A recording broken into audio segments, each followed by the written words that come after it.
Santana, I got a joke. Knock, knock. Who's there? Get a pizza this. Pizza what?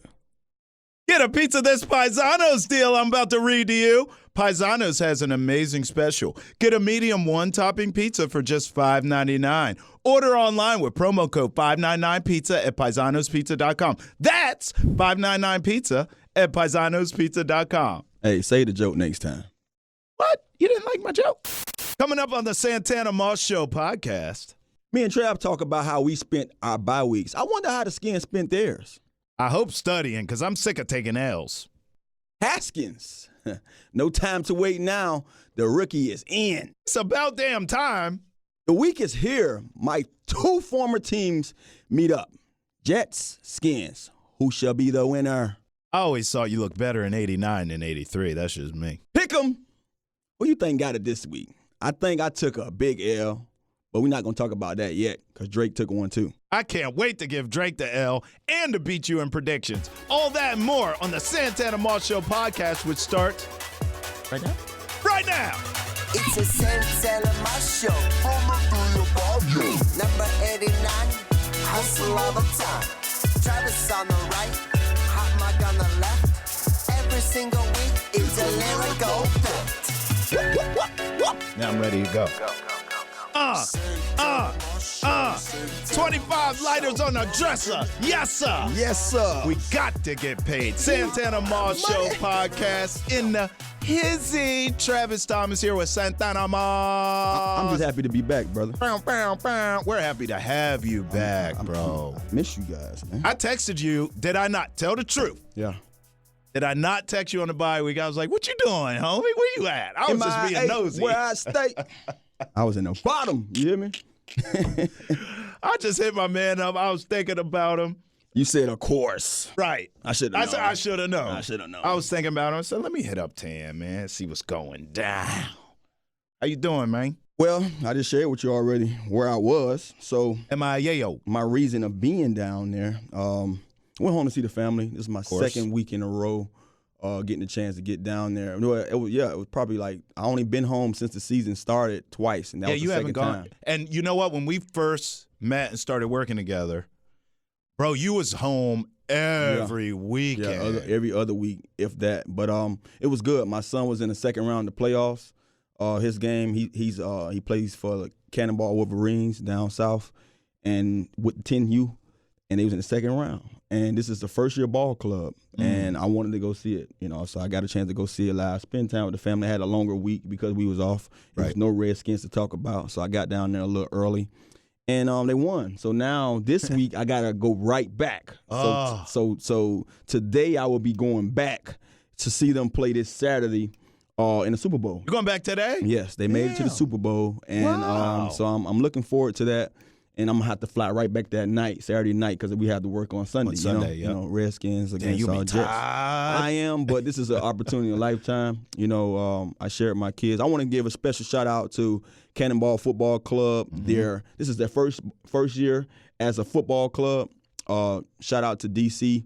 And what he's doing, him and his dad. Big D.C., little D.C., all those guys who's behind the scenes, the whatever you want to call them, the football moms and all that stuff, and the dads who put in the work and the money and the time and the effort for this to go the way it's been going. But for your first year to have a club, a ball club, you have your sixth U made it back, your 9 youth, your 10th youth, and the 11th youth all made it to the Super Bowl in your first year of existence. So shout out to those guys, to all the coaches who's behind it, and those players, man. Let's go get a championship this weekend, though. I'm looking forward to seeing some good football, so I can't wait to get down there. Man, shout outs to the Wolverines. I'm rooting for all y'all, all the Utes. All the Wolverine Utes.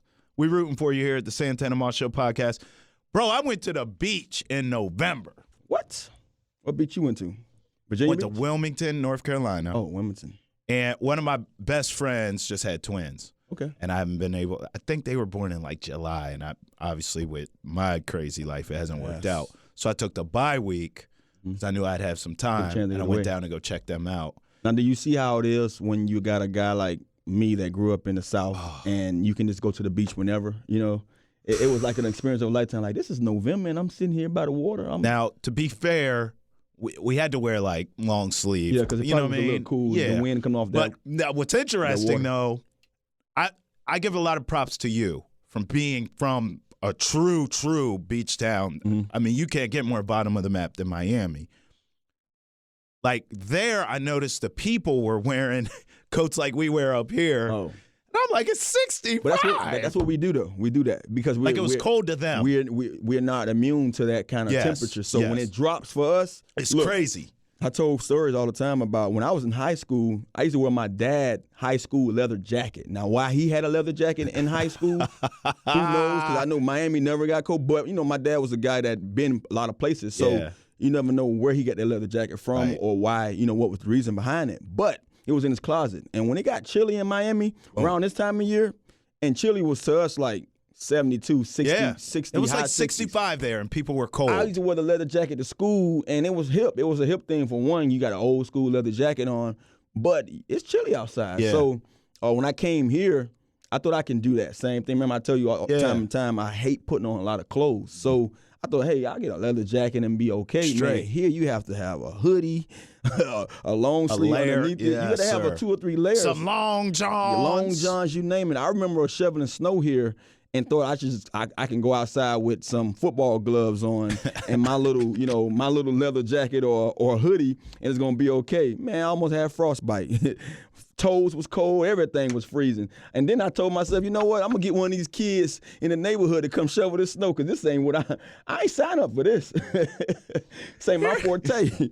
Here's how you know Tana is a world-class athlete. This fool walks outside to shovel snow. Some wide receiver gloves, some thigh pads, a shell. Hey, no, a helmet. Nothing to warm me. Just had some jersey shorts on with some damn thermals underneath them. Those long johns underneath. Hey, I swear to God, my neighbors are looking at me like, where the hell he going? I know you from Miami. When right back inside, that's where. I know you from Miami, and I respect it. But I wish we grew up together where I grew up. Because if I had this motherfucker on my team in them snow games, I'd be undefeated. Yeah. Because we grew up playing in the snow. But you know what? When it snowed outside, it was football time in Maryland. See, it's a different ball game for a guy like myself, but the one thing that I never allowed the cold weather to do is distract me from what my job was. Sure. So, yeah, I might be on the sideline bundled up, shivering. I remember one time, Trent Williams can attest to this. He thought something was going on. He like, Tana, you need to go get out, man. It's the last game of the season. Where was this? 2013 Here? in New York. Okay. Playing the Giants. It was slushy out there. It rained, and it had already snowed earlier that week. Bro, I thought I caught something. Like, I was just in the huddle.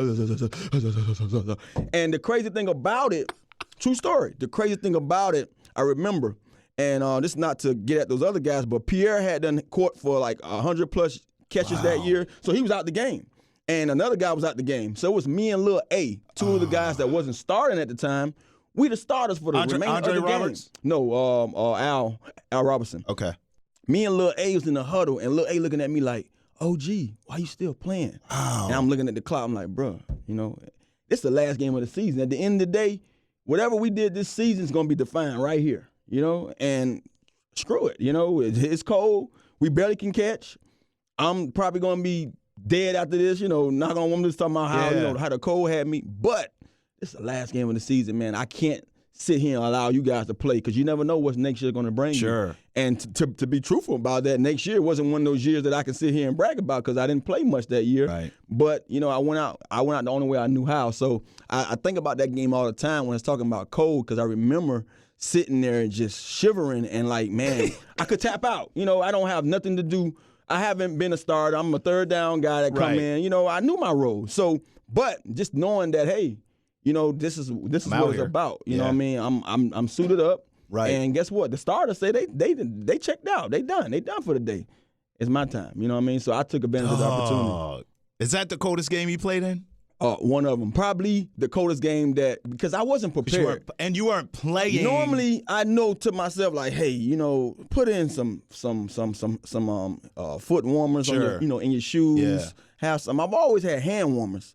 that game, I didn't have my Vaseline on my legs. I didn't cover up the way I was supposed to have covered up. So I wasn't prepared because I thought maybe I would be in that big jacket the whole entire game. And I would get in spotted and they would spot me on third downs. But here I am out there the whole game, and you'll think that adrenaline and just you being out there going back and forward will keep you warm. No. Negative. That damn hawk. Man, that hawk took me in and said, yeah, I got your ass. Come here, Miami boy. Oh, my God. I wish I could have footage of you and some pictures of your face. You probably had some snot. Man, you had some snot running down. I was little Roscoe. Little Roscoe! Knocking on the door! Little Roscoe. Where your husband? Rob, our producer, you do not know who Lil Roscoe is, but please Google him from Martin and put him in this. You will laugh when you see it. Trust me. Dwayne Haskins has been named the starter the rest of the season since we've been gone. Here's my thing. Since we've been gone. I'm so happy he's a starter, Tana. Yeah. However, the hater in me says, well, what the hell took so goddamn? I mean, what was the problem? Why? He should have been named the starter after we got blown the hell out by the Patriots, if you ask me. What the hell took so long? You know, it's one of those things. And I've been going back and forth with folks, you know, 'cause especially on radio and on TV about why they should have and why I thought that, you know, it was a great idea for, you know, Bill to feel the way he feels now about saying, okay, you know, if Keenum is healthy enough, he should be my guy. I look at it like this. At the end of the day, most people look at the season and say, it's a loss. You know, hey, might as well go out there and put him out there. As players and coaches, we don't think like that. We never tap out. Regardless of how it may look, you never tap out. You still have hope. You still put in the work. So you're saying, hey, we can turn this thing around and get some wins in. So at the time when Callahan got in as the interim coach, he's like, look, Case Keenum, if you look at one or two of those games, he played exceptionally well. He really went out there and gave us a chance. Defensively now, we was everywhere, and we was doing some things that I can't sit here and be proud of my defensive coordinator for. But guess what? We done trimmed this stuff down, made it reasonable enough for these guys to know that their job isn't as big as it is, or as it was before. So now you see the defense playing a little different. So if the defense could play a little better than they played earlier in the season, and Case could throw that ball around how he's been throwing it to Terry and some of the other guys, and have one of those games where he's not turning the ball over, we may have a chance. And running the ball better with Adrian Peterson. So that's why I was all for not seeing the kid. But when you gave him that chance to start, even when you put him in at that time and you said, he came in and you like, okay, now he's not playing it. I felt once you put him in there, you got to stick. You have to allow him to mature. That's all I'm saying. You know, it's his time. That was a Giants game, I think. You cannot mature as a player by sticking me out there in the fire and then saying, it's hot, huh? Okay, then I'm going to cool you off and I ain't going to let you get a taste of that no more. Preach. No, once I'm out there, let me keep feeling it because guess what? Now I'm going to know how to maneuver in them circumstances. Preach. I'm going to know what's expected in them circumstances. And the situation going to be a lot different next time because knowing what I know now from the experience of last time, I only could get better. No doubt. And so that's why I say, hey, once he gave him a chance to start, I know the bye week was going to be, you know, one of those moments where they get a chance to think and look at things. No question do I believe he should play now. You know, you mentioned the bye week, and obviously with Dwayne Haskins having the bye week to help get him prepared for the Jets, a game we'll get into in a second. I want to go back to the bye week for a minute. We've talked to you before about where you've gone during bye weeks and where you've traveled and how you kind of took time off from football during that week. I don't think I've asked you when it was time to go back to work coming off the bye. You stepped back in the facility. When you were on bad teams, Santana specifically, where was your mentality? Because for me, if I were in your shoes, I think I would be thinking about my vacation come January because the season's over anyways. I don't know if I could necessarily lock in, finish out November, finish out December, and care if we are on a bad football team. You've been on good and bad football teams. on bad teams, when you came back from a bye, what was your mentality? The mentality is like this, and this goes around the whole entire NFL or any sporting club that you in. When you hit that bye, that's your chance to reboot. If it's early, you kind of look at it like, man, it's too early. You know, we haven't really got a chance to really get into the thick of things and get rolling yet. So I'm mad that it's so early because now these next umpteen weeks are going to be a long season. Fortunately for these guys, they come back, they have a 7-game season left. Reboot. Whatever happened before that bye is behind us. We got 7 games to make a difference. These 7 games is going to help define what we could be for the next season, what these coaches, where they could be at, whether they're here or not, and what these players, you know, are willing to do to keep their jobs. So I think it's great for these guys to take advantage of a bye like that this late in the season. So now they can put all that stuff behind them. All the crap is out the door.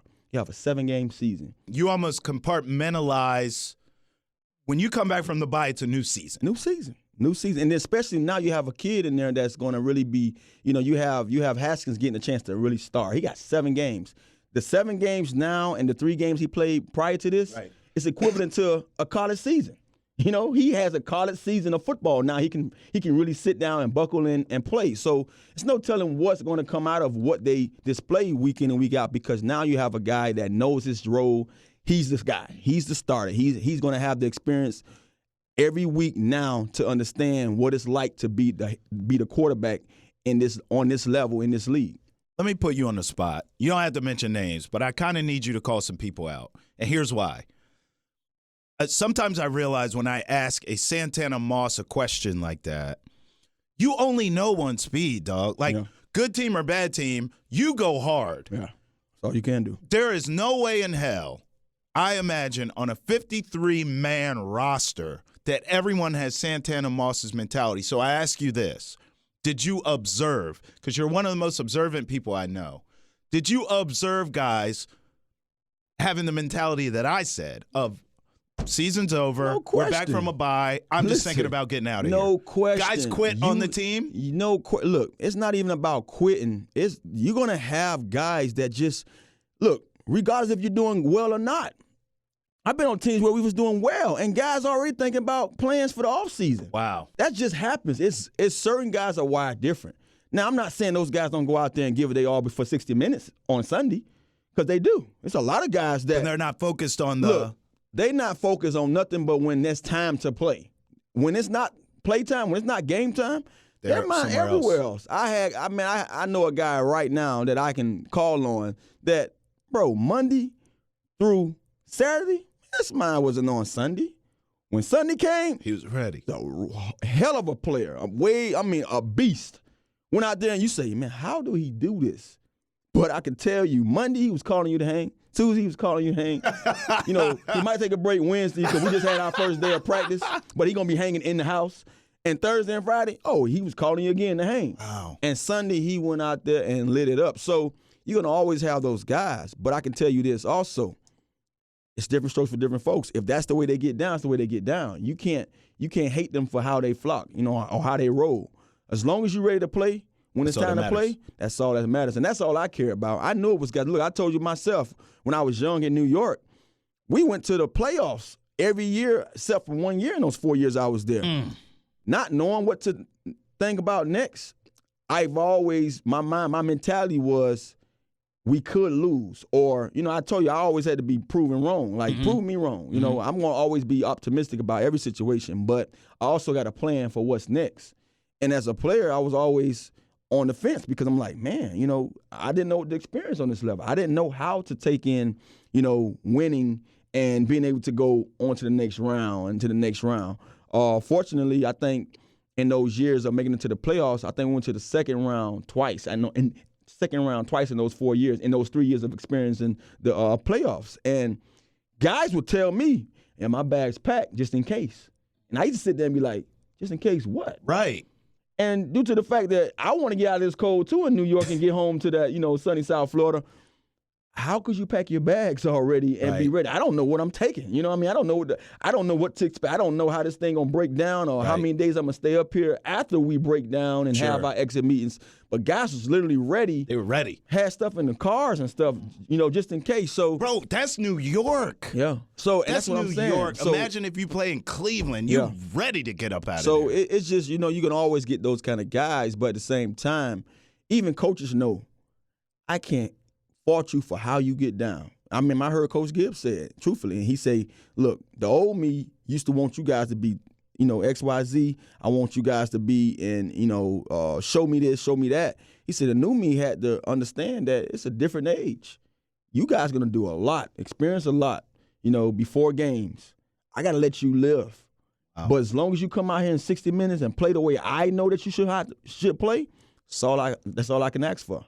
And that's how I looked at it as a player. I never cared about what a guy do. But if that guy's slacking in the game, you're going to get checked. Right. And I'm not going to send in your face with the rah-rah game. We don't check guys like that. I don't check guys necessarily like that. Put you to the side. Look here, man. You know what I'm saying? Yeah. Bruh. Chop it up. I know what you're doing, but I know what you ain't doing. And I'm going to tell you in the best way I can tell you, because you're going to look at it like, damn, OG gave me some good words. And even when I wasn't an OG, damn, man, he just gave me some good words. He just made me think about what I've been doing. Look, at the end of the day, man, if you cool with it, I'm cool with it. Right. But guess what they're going to do? They're going to slide you to the side. Somebody else going to be in the spot. So tell me what you want to do. No doubt. So that's just how it is, man. And I'm pretty sure there's a lot of guys on the team right now might be feeling that way, but they know when that whistle blowed and saying that the game start and that kickoff go, and then when that whistle blows and the game over with, that's all them coaches could really ask for their attention span to be on that game. Well, one thing, Tana always showed up. That's for damn sure. Jets, Skins, home game for the Skins. What's interesting here for me is the Skins to me feel like a 1-8. That feels like the right record after watching them every week. The Jets, in my opinion, and I've said it on the show a bunch, Tana, they are better than that record. That roster is way better than 2-7. Way better. But, Skins are coming off a bye. I don't know. This is a tough game to call. How do you see this one playing out? Because some of me thinks the Skins could win this game. Yeah. Well, one of the things I know of us is this is a game you will hope that we can say we can take advantage of, because it's, to me, it's the best chance to get a win right now. I mean, it's the best chance because it's the next game up. Right. So every week's going to give you the best chance to win. The Jets, just knowing what they have been through this season with the quarterback having mono, seeing ghosts, you name it, the defensive back, one of their best defensive backs in the game, calling the damn GM out because he felt like they betrayed him. With all that going on, these guys still can go out there and beat you. So, as a team, you're focused on just handling your business. As the Redskins, I'm pretty sure the coaches iterating to these guys is that we can't care about what's going on with these guys, handle what we have in front of us. And they have a pretty good chance. I look at what we're doing on offense with the run game. Now that those outside guys got to get implemented back into the scheme of things. You got to see some more from Terry. I think he's too good of a weapon for us to, have this second half of the season, him be quiet. He had a phenomenal first half of the season. Then you saw right before the bye, we started finding Paul Richardson. I've been saying this time and time again. Saying it for years. You can't sit here. We always get down on a guy when he's not living up to potential. But why get down when you really watch the games? I pay attention. He's not getting an opportunity to be that guy who they paid all this money to. And so I'm glad to see these guys finding him. I'm glad to hear the little snippet I heard from Haskins telling him that, hey, when I get in there, I'm going to find you. Because he knows, he understands I can't just be zeroed in on Terry. And I'm pretty sure Haskins is going to find all those guys. So I'm looking forward to seeing those outside guys get implemented into this offense a little more, because just as well as we got the run game going, we're going to need that passing game. And on the defensive side, man, they've been playing pretty sound. We've been playing much better since everything has kind of calmed down and they playing more, attention to detail.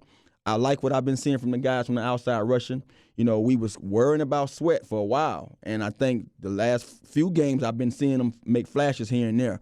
I still do believe he's way far from who he's going to be in this league, because he's actually learning on the job. One of the things I talk about when I speak on him is what I heard from Trevor Maddox. He said in college he was a guy that, you look at him and say, wow, all the sacks he had, but you can get one sack a game in college and look phenomenal. You know what I mean?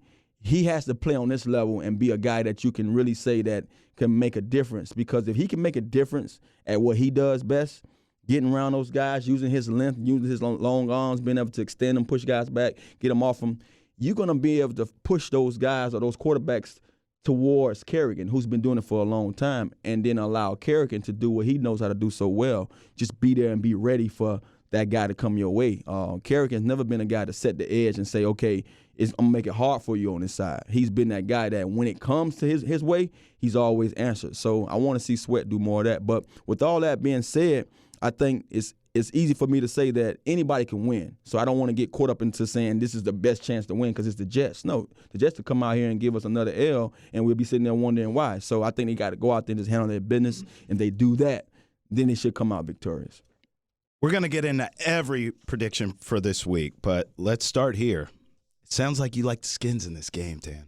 I know it sounds like that, but I'm gonna go against them. You go Jets? Like I'm going Jets just because, and then both of those are my team, so I don't lose, But you know who I want to win. Everybody know who I wants to win, but I have to call a spade a spade. Official, until you show you'll me go different. Jets. So I'm gonna go Jets until the Skins show me different. Yeah, man, this one's tough for me because I actually think the Skins can win this game. I tell you what, I'm going Skins. Skins at home, they get a win. Okay, we started off. Let's start it off. Dallas at Detroit. Who you with? Dallas, if you can't win this game, it's not going to be easy. Stafford should be back, though. Yeah, but I'm going to go Dallas. All right, me too. Jacksonville at Indy. Is Brissett still banged up? Yeah, I think they say he's playing this week. So I'm He's playing? Indy. Yeah. Foles is back, too, I think. Yeah. Man. It can go any way. I'm going to go Jayville on the road. Okay.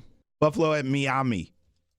Miami's been playing well. Miami been playing well, but Buffalo in Miami. Same. Buffalo. Bills for me, too. Denver at Minnesota. Denver at Minnesota. Kirk's playing well. Do Denver even have a chance? I'm going Minnesota. Captain Kirk, can you save me? Everyone has a chance in the NFL. Denver might cover that. Yeah. They're pretty bad, though. You warned me about them a long time ago. I'll go Minnesota. New Orleans at Tampa. I don't understand what went wrong last week. That was weird, Drew Brees, right? I mean, I'm glad I didn't bet on that game. But I'm going to have to say the Saints find a way to get back into the thick of things and get a W. So, Saints beat Tampa. You're going to think I'm crazy. What else is new? I wasn't sold on the Saints before the season. I thought they would struggle this year, and they have proven me wrong. But I tell you what, I'm going to take Tampa at home. Mm-hmm. I think the Saints could go on a little hiccup here. They better not. Atlanta at Carolina. Carolina's been tough, man. I love what I'm seeing from that kid. And, that boy in the backfield, should I say his name? McCaffrey. He's a beast. Oh, my God. Right now, he's in contentions, man. Might be number one in a lot of people's polls of getting that MVP award. So, Who knows? But McCaffrey dominates Atlanta defense. Here's where gambling comes into perspective for me. Sometimes you got to have some onions, and you got to take some chances, right? Atlanta coming off a big emotional win. I think they go into Carolina and beat Carolina. Carolina with Kyle Allen over time will prove to be a mediocre team. Christian McCaffrey's a dog. Kyle Allen is my concern. I think the Falcons win that game. Houston at the Ravens. Whoa! Can anybody stop Lamar? Whoa! That's going to be the question. Now, this is going to be a good game because you got Watson and you got Jackson. Right? Oh, my God. Go anyway. I look at it like this. Watson. If Baltimore defense play the way they play, it could be a long win for Houston. Yeah. If Lamar go out there and just continue to wow us the way he has been doing, man. MVP candidate. It can be an easy game. It can be a landslide when it comes to what they can do. So I'm going to go Baltimore just because I know they're home.